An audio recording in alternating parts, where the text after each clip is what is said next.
ఓం గం గణపతయే నమః. రామదేవుని కథ.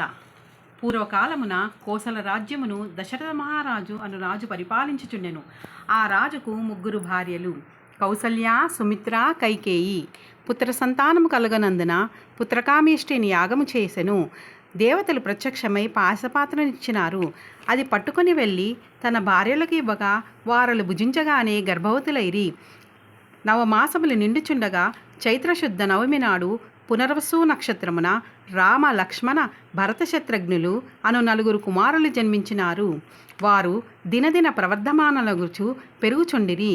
కొన్నాళ్లకు విశ్వామిత్ర మహర్షి యాగ సంరక్షణార్థమునకు దశరథ మహారాజును రామలక్ష్మణులను తన వెంట పంపమని కోరగా దశరథుడు అందులకు అంగీకరించగా ముని ఆ బాలురకు బల, అతిబల, మహాబల విద్యలను నేర్పెను. రాముడు తాటకిని చంపి శివుని విల్లు విరిచి సీతను పెళ్లి ఆడి అహల్యా శాపమోచనం చేసి పరశురాముని గర్భభంగం చేసి కైకవరము చేత 14 ఏళ్ళు అరణ్యవాసము చేయగా రావణాసురుడు సీతను ఎత్తుకొని పోగా లంకాపురణమునకేగి లంకాదహనం చేసి రావణాసురుని వధించి విభీషణునికి పట్టం గట్టి తిరిగి అయోధ్యకు వచ్చి సుఖముగా రాజ్యమును ఏలుచుండెను. రామదేవా నమో నమః. జై శ్రీరామ్.